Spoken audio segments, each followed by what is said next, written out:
Hi everybody, it's Jennifer from Wherever Jewelry, and we're back here in the studio today. I'm doing camera duty, and Beth here, my associate, is going to show us a little bit about finishing work, polishing, etc. So what have you got for us today? Okay, this is a pendant we've been working on for a few weeks. I've soldered the bezel onto it and the jump rings at the top, and I'll just go over a bit about how to finish the piece. I've actually done quite a bit of finishing on this already, but I'll go over it again for you.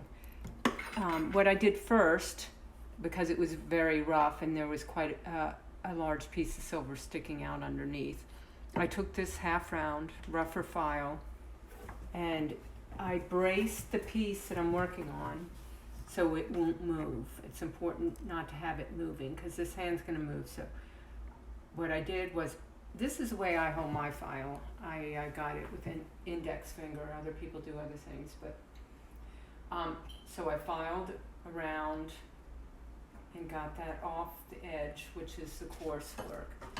Then I came back with a finer file and took it down a little bit finer so it didn't have such rough marks on it.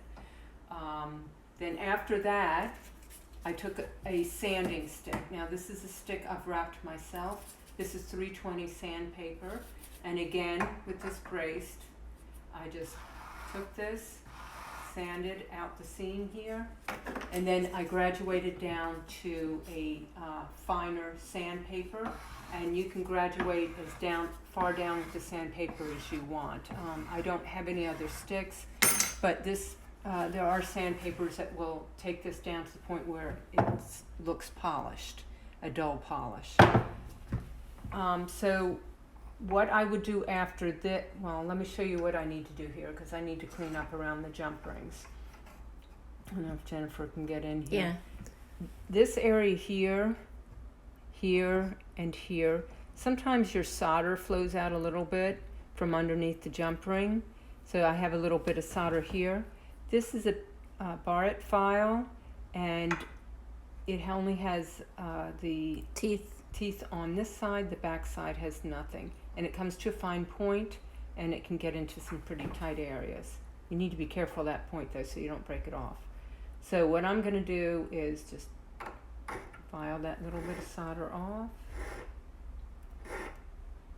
So the fact that it has no teeth on the top portion Keeps it from hitting it. right, you're not sanding your jump ring there. Okay. Same over here.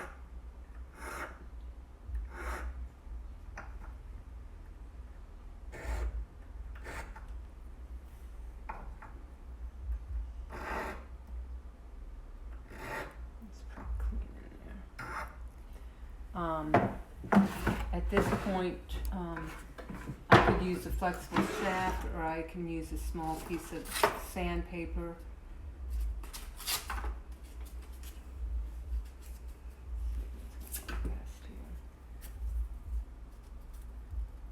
So you're wrapping the file with a little piece of sandpaper? Mm-hmm. Okay, like a mini stick.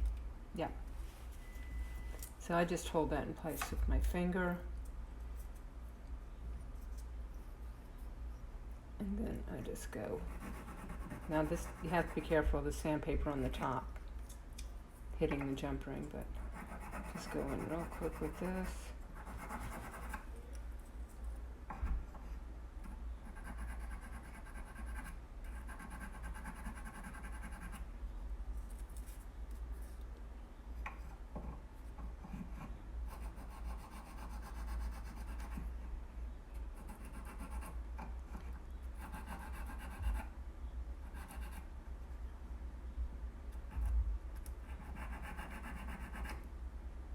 Okay. Okay. I'm going to work on the inside of that jump ring just a bit. I have this itty bitty teeny tiny vise. I love this thing. Like a little pin vise. So these are the little parts that go in here. So what And is they that? This Like is some kind of a coarse, like rubber with a grit Okay. in it. They also have stone ones, but this particular one and this will come in different hardnesses, coarser, softer. I think this is like a medium one. So I put this into my flexible shaft handpiece, and I'm just gonna real quick run along the inside there, inside there.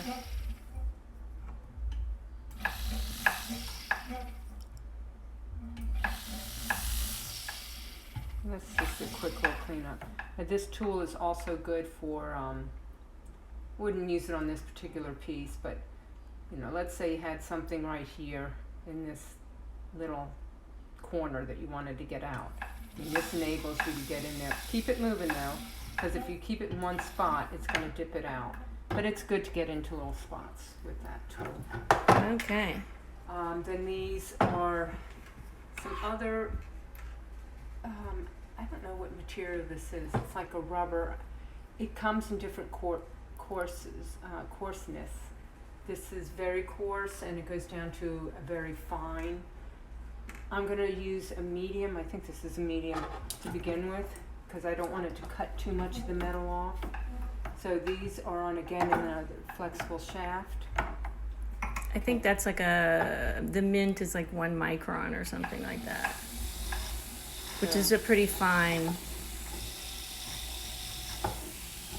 So you usually put like multiple wheel thingies on there? Yeah. Yes. They come. Oh yeah, so there's your chart of what each color is. Okay. Those are good for getting into little tight spots. Yeah. Yeah, again, like under the jump ring or up against this, because I want to get up against the bezel here and clean up in there.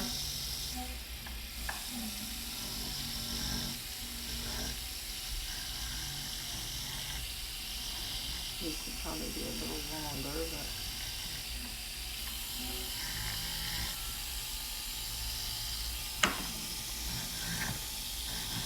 Those things seem to last a long time to me.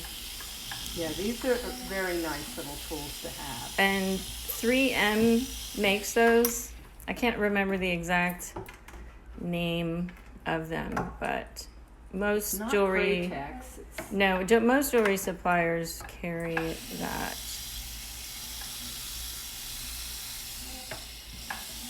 Okay.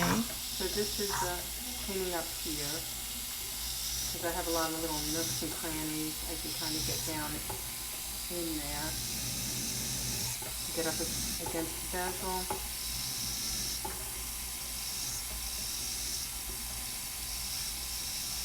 Okay. So those are tools that are really nice for getting into small areas. Okay, so then Okay. the next step, once I get this pretty smooth and down to where I want it to be, what I do is this part at the top I'm going to have to do with this because, well, I'll come back to that. I'm going to go over here to the polishing motor, Okay. and I'm going to use the side of a hard felt buff. Ideally, this is very hard felt. Ideally, it's called a knife edge. I would use something like this, but this is a platinum wheel and you cannot use any other metal on there except for platinum, so I don't want to contaminate that.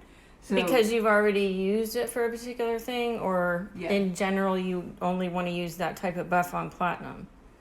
no, this type of buff you can use on anything, but Once you've put the platinum compound on it, that's what you're saying. and the platinum metal. Oh, I right, put- right, once I yeah, put a piece okay. of the reason being, if I put the silver on this wheel, some silver will deposit on this wheel, Okay, yeah. and then it'll spread onto the platinum. Right. And we don't want So that. with platinum, if you don't work with platinum, you have to pretty much have a different set of tools Yeah, so you have to don't keep it really cross-contaminate. clean. Yeah, okay. So this is a ring buff. You can do the inside. I'm gonna grab my mask right here if you want to show. Okay. this little setup, it comes with these little, these little, I guess, hoods that you can hook up to a vacuum, which we don't happen to have that hooked up right now, but it's always a good idea to do that. Our tiny little studio, I've been working with this little small machine for 15 years, and in our studio here it's really tight. We don't have a lot of space, so we don't really have a room for a stand-up polisher. But hopefully Maybe will. maybe one day when we take over the upstairs or something. You have to do a lot of polishing. Yeah. So there's different compounds. Again, this is all platinum. There is a compound, this is called bobbin. This is more aggressive. This is rouge that comes up to a higher shine.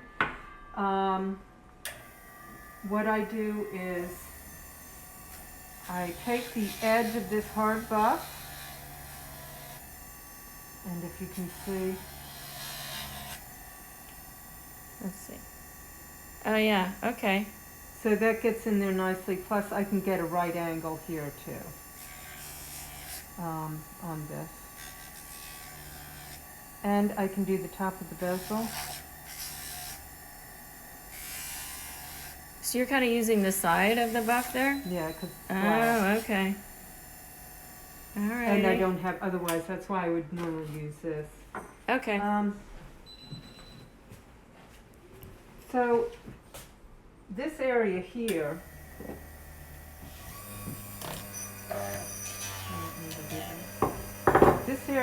I can't really get at it. I mean, I could get it a little bit, but it's not comfortable to do it there. I can also use this part of the wheel. Okay. So to get between those two jump rings, I would use a smaller So buff. yeah. So I'm gonna that's pretty much what we have for today. So we'll see you next week, live 12 noon on Friday. Thanks. Bye.